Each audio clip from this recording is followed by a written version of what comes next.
Wave energy is a huge resource in the U.S., with an estimated annual potential of 1,400 terawatt hours per year. This is equivalent to 34% of currently existing U.S. electricity generation. The state of Alaska alone accounts for 62% of this potential resource. Yet despite this immense opportunity, industry has thus far failed to produce a commercially viable technology for wave energy conversion. Over the last several decades, hundreds of systems have been designed and tested. These technologies tend to fall under 6 main design categories. All of the existing designs currently under development are theoretically reliable power generators under laboratory wave tank conditions. However, the actual ocean environment presents some major challenges to reliability, as well as to survivability, maintainability, and cost-effectiveness. For the reality of the ocean, particularly in Alaska and other northern areas of the U.S., is a reality of occasional extreme storms with winds over 100 miles per hour and 50-foot seas. The crushing forces from surf on breakwater-exposed areas, ice buildup on system surfaces in winter months, as well as the corrosive nature of seawater and marine vegetation on everything. Of course, technologies fully beneath the ocean surface are spared from many of these storm-related problems, yet the trade-off is significantly increased difficulty in deployment and maintenance versus surface technologies.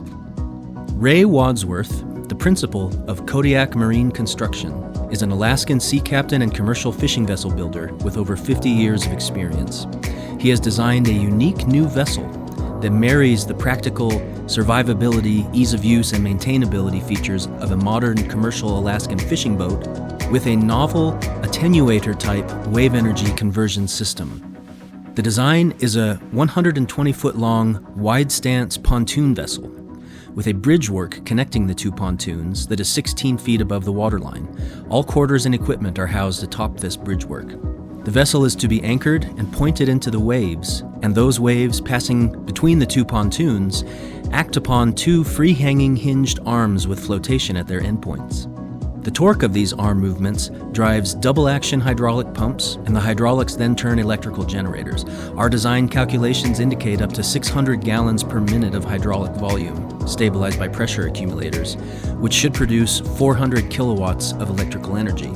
One major highlight is a theoretically greater wave height travel and torque generation than existing designs, due to the attenuator arms having a stable platform, the long pontoon vessel, to move against. In contrast, the closest similar attenuator systems typically use a chain of floating structures connected with hinges that attempt to capture movement via the difference between wave peaks and valleys as they move the chain links in relation to each other. Not only is this sort of design less efficient in terms of torque, but it also has the issue that the front end of the chain arrangement deflects waves to its sides like the bow of a ship breaking wake, thereby wasting much potential. Our system more effectively captures the wave movement. It will also likely even amplify wave heights slightly as the waves broken by the pontoons create wake into the space between. By forcing the waves between the pontoons and forcing the waves to raise a series of floating lever arms before exiting at the rear, the majority of wave height kinetic energy will have been absorbed.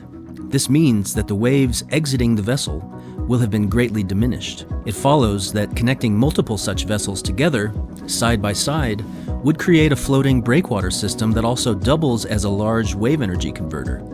In terms of survivability in the destructive marine environment, the vessel will be patterned and structured after standard marine steel vessel construction methods. Additionally, and of high importance for survivability, it will be fitted with a simple engine propulsion system in order that its operator can easily drive it into harbor prior to really major storms, an ability which no other known design has. The quarters atop the bridge are constructed so as to deflect waves in heavy seas. These containers house all the hydraulic, electrical, and mechanical systems, as well as Spartan living conditions. By placing all component systems in easily accessible quarters, the accessibility and maintainability is greatly enhanced, again, similar to standard shipbuilding practice.